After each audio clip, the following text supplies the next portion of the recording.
Good evening, everybody. Thank you so much for joining us tonight for the news at 10. I'm John Webb. Our top story tonight, Idaho's Rainbow Bridge project is moving one step closer to reality.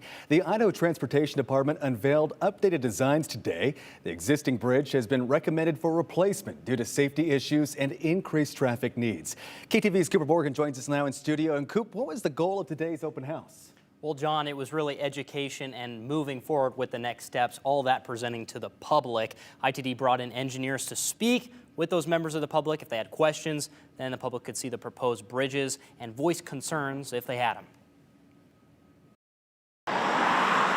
For nearly a century, the Rainbow Bridge on Highway 55 has served as a concrete gateway to Idaho's North Country. For Tim O'Leary, it's been a part of life for decades. Since 1971. I mean, so that's a lot of time, 50 years. But even he recognizes the need for change. Yeah, it's important. It was a state-of-the-art structure at the time. Well, that was 1930s technology. Engineers say the bridge was built for a much different era of traffic. 15-ton truck back in 1933 versus, 100,000-pound truck today. Now, ITD is showing the public what will replace Rainbow Bridge, a modern through-arch span designed for today's traffic, trucks, and safety standards. The plan is to be on the shelf and ready to go by 2028.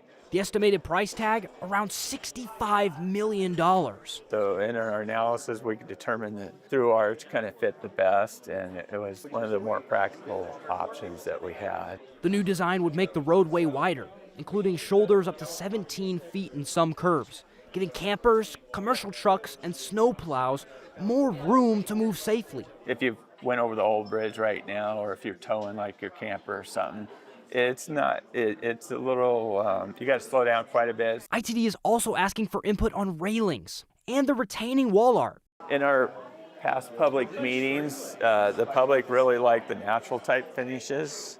So they didn't want like plain concrete or anything like that. From an optical illusion. Yeah, so that if you're driving by, it looks like the elk are running. To honoring the history of the Rainbow Bridge itself. The bridge option kind of respects the history of the older bridge because we are recommending to take it out. That decision hasn't been made yet, but we're working through that cultural process. Public opinion is split. Some neighbors want a bold gateway. Others? We don't need to make a statement about what can be done in this day and age. We need a bridge.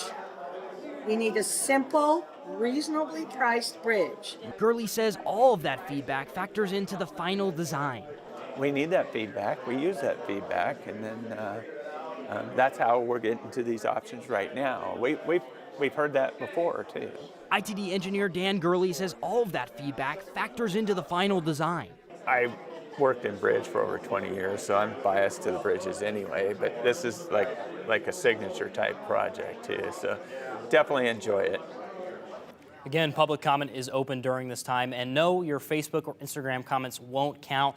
You'll have to actually submit those concerns to ITD through the website and their email. Do you know, Cooper, are they going to keep the arches that color or can they change it? They can change it. They said that that's just part of the rendering. They could paint over it. I think there was something about weathered iron, but overall, those changes can be made. Okay, yeah, it's an interesting look. Cooper Morgan, live at studio. Coop, thank you, appreciate it.